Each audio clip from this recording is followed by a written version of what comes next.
జై శ్రీరామ్. మొన్న బంజారాయిల్స్ పెద్దమ్మ గుడి కూల్చివేత సంఘటన అందరికీ తెలిసిన విషయమే.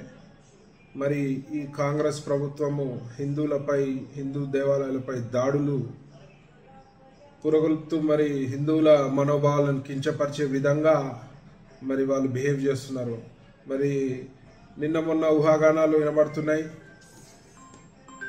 బస్తీవాసులను పిలిచి 1000 గజాలు ఇస్తామని చెప్పడం జరిగిందని ఒక ఊహాగానాలు వినబడుతున్నాయి. మరి అందులో ఎంత నిజం ఉందో తెలీదు.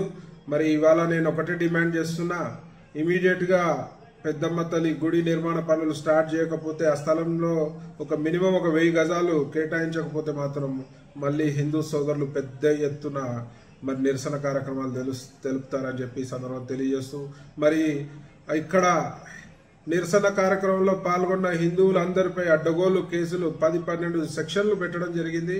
అంటే హిందుత్వం గురించి పనిచేసే వాళ్ళ గొంతు నొక్కే ప్రయత్నం ఈ ప్రభుత్వం చేస్తుంది. కాబట్టి తక్షణమే ఆ కేసులన్నీ కూడా విత్డ్రా చేసుకోవాలి.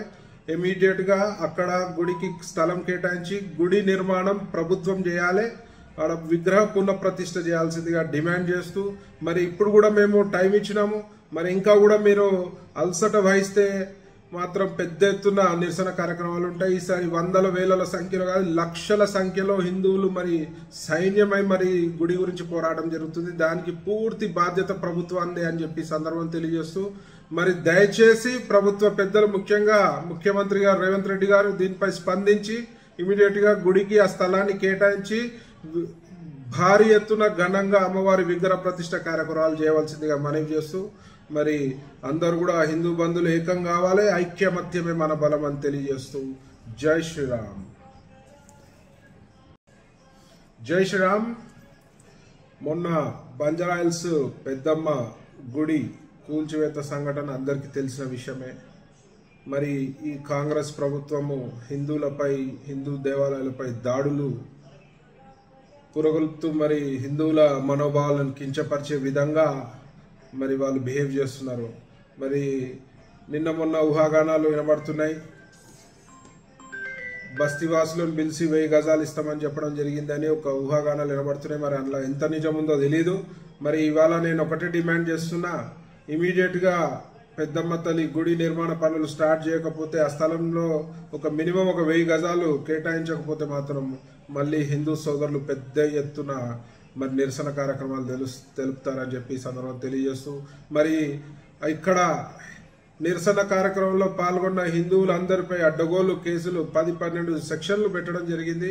అంటే హిందుత్వం గురించి పనిచేసే వాళ్ళ గొంతు నొక్కే ప్రయత్నం ఈ ప్రభుత్వం చేస్తుంది. కాబట్టి తక్షణమే ఆ కేసులన్నీ కూడా విత్డ్రా చేసుకోవాలి. ఇమీడియట్ గా అక్కడ గుడికి స్థలం కేటాయించి గుడి నిర్మాణం ప్రభుత్వం చేయాలి. ఆడ విగ్రహ పునఃప్రతిష్ఠ చేయాల్సిందిగా డిమాండ్ చేస్తూ, మరి ఇప్పుడు కూడా మేము టైం ఇచ్చినాము. మరి ఇంకా కూడా మీరు అలసట వహిస్తే మాత్రం పెద్ద ఎత్తున నిరసన కార్యక్రమాలు ఉంటాయి. ఈసారి వందల వేల సంఖ్యలో కాదు, లక్షల సంఖ్యలో హిందువులు మరి సైన్యమై మరి గుడి గురించి పోరాటం జరుగుతుంది. దానికి పూర్తి బాధ్యత ప్రభుత్వాన్ని అని చెప్పి సందర్భం తెలియజేస్తూ, మరి దయచేసి ప్రభుత్వ పెద్దలు, ముఖ్యంగా ముఖ్యమంత్రి గారు రేవంత్ రెడ్డి గారు దీనిపై స్పందించి ఇమీడియట్ గా గుడికి ఆ స్థలాన్ని కేటాయించి భారీ ఎత్తున ఘనంగా అమ్మవారి విగ్రహ ప్రతిష్ఠ కార్యక్రమాలు చేయవలసిందిగా మనవి చేస్తూ, మరి అందరూ కూడా హిందూ బంధువులు ఏకం కావాలి. ఐక్యమత్యమే మన బలం అని తెలియజేస్తూ జై శ్రీరామ్.